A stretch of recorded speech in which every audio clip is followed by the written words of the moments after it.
Hello, welcome to my YouTube channel. आज की video में हम बात करेंगे कंपटीशन एक्ट 2002 की। तो क्या आप जानते हैं कि मोनोपोली बिजनेसेस कंज्यूमर के लिए कितना डेंजरस हो सकता है? इसलिए फेयर कंपटीशन बनाए रखने के लिए इंडिया में आया था कंपटीशन एक्ट 2002। आज हम देखेंगे कि ये एक्ट कैसे अनफेयर ट्रेड प्रैक्टिसेस को कंट्रोल करता है और मार्केट में ट्रांसपेरेंसी लाता है। तो सबसे पहले जानते हैं कंपटीशन एक्ट होता क्या है। ये एक लॉ है जो गवर्न करता है कमर्शियल कंपटीशन इन इंडिया। इसने रिप्लेस किया था पहले का एक्ट जो था monopolies and restrictive trade practices act 1969। तो मोनोपोलीज इंक्वायरी कमीशन एस्टेब्लिश हुई थी अप्रैल 1964 में अंडर जस्टिस केसी दास गुप्ता, जो सुप्रीम कोर्ट के जज थे। इस कमीशन का ऑब्जेक्टिव था कि ये इंक्वायर करे effect and extent of monopolistic and restricted trade practices जो इंडियन इकोनॉमी के इंपॉर्टेंट सेक्टर्स में है। तो फीचर्स की बात करें तो कंपटीशन एक्ट के 4 फीचर्स थे कि वो एंटी कंपटीशन एग्रीमेंट्स को रोक सके, अब्यूज़ रोक सके डोमिनेंट पोजीशन का, कॉम्बिनेशन को रेगुलेट कर सके और कंपटीशन की एडवोकेसी बना सके। तो हिस्ट्री की बात करते हैं तो जो monopolies and restricted practices act था 1969 का, वो लाया गया था कि जो भी कंसंट्रेशन है वेल्थ की कुछ जगह पे उसको लिमिट कर सके, मोनोप्लास्टिक प्रैक्टिसेस को लिमिट कर सके। नहीं, और वे क्या कहते हैं, डिसाइड किया गया था कि जो न्यू लॉ गवर्न कंपटीशन को गवर्न करेगा उसमें उसकी बहुत ज़रूरत है इंडिया में। तो अब कुछ डेफिनेशंस की बात करते हैं। पहला आ गया एक्विजिशन। तो एक्विजिशन डिफाइंड होता है एज ए डायरेक्ट या इनडायरेक्ट एग्रीमेंट जो शेयर्स को एक्वायर करता है, वोटिंग राइट्स को एक्वायर करता है या किसी भी ही एसेट्स को कंट्रोल करता है एंड किसी भी एंटरप्राइज में। देन आ गया कार्टेल। कार्टेल डिफाइंड होता है एसोसिएशन ऑफ प्रोड्यूसर्स जो प्रोड्यूस करते हैं, जो सेल करते हैं, जो डिस्ट्रीब्यूशन के कंट्रोल को लिमिट करते हैं, सेल को कंट्रोल करते हैं, प्रमोशंस को कंट्रोल करते हैं किसी भी अरेंजमेंट के थ्रू। देन आ गया प्रेडेटरी प्राइसिंग। तो प्रेडेटरी प्राइसिंग वो प्राइस होती है गुड्स एंड सर्विसेज की जो रिड्यूस की जाती है below the cost of production कि वो कंपटीशन को एलिमिनेट कर सके।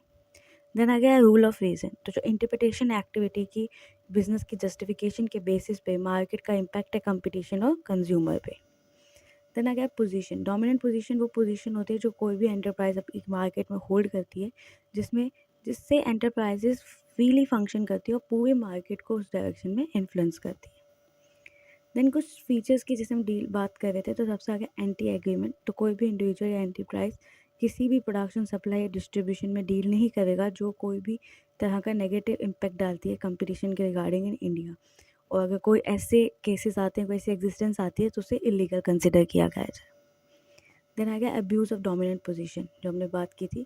तो इस इवेंट में कोई भी एंटरप्राइज या एसोसिएटेड इंडिविजुअल किसी भी ऐसे प्रैक्टिसेस में इंडल्ज मिला, इस पर इसमें इंक्लूडेड मिला जो कोई अनफेयर है या डिस्क्रिमिनेटरी इन नेचर में, तो उसे कंसिडर किया जाएगा अब्यूज़ ऑफ डोमिनेंट पोजीशन। अगर पार्टी फाउंड होती है कि वो अपनी पोजीशन का अब्यूज़ कर रही है या फिर गलत यूज़ कर रही है तो वहाँ पे इन्वेस्टिगेशन होगी पूरी कंसर्न अथॉरिटी से। देन आ गया कॉम्बिनेशन। तो as per the act combination को डिफाइन किया गया एज ए टर्म जो एक्विजिशन या मर्जर्स को लीड करती है, लेकिन ऐसे कॉम्बिनेशन जो किसी भी लिमिट को क्रॉस करते हैं वो रोके गए।